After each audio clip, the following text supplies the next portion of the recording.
Politique toujours avec les derniers meetings de campagne. Cette fois, on commence avec celui de la liste « Construisons notre nation arc-en-ciel ». Il se tenait hier soir à Rivière-Salée dans une salle comble avec des délégations venues de tout le sud du pays. Pour cet ultime rendez-vous, la liste indépendantiste a répété la nécessité de gagner ces élections pour accéder à la pleine souveraineté.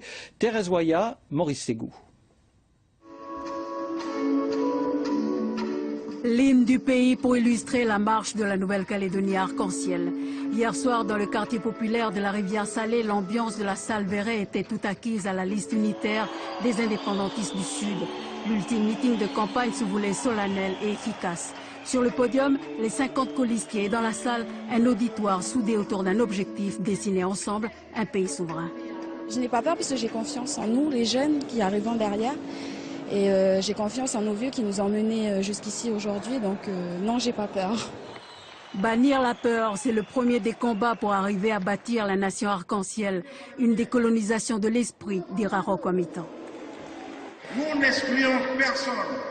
Nous partageons ce pays avec l'ensemble des citoyens de ce pays arrivés ici sur nos rivages. Un destin commun déjà inscrit dans l'accord de Nouméa, mais qui a vocation à inspirer l'après. Car selon un des orateurs, il n'y a pas d'autre option offerte par l'accord de Nouméa que celle de l'accession de la Nouvelle-Calédonie à la pleine souveraineté.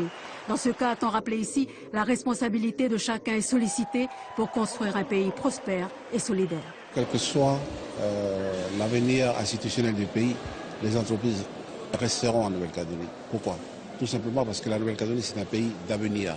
Ce que nous sommes en train de faire, c'est tout simplement les rassurer par notre discours et puis par notre expérience. Regardez ce qui s'est passé depuis 25 ans.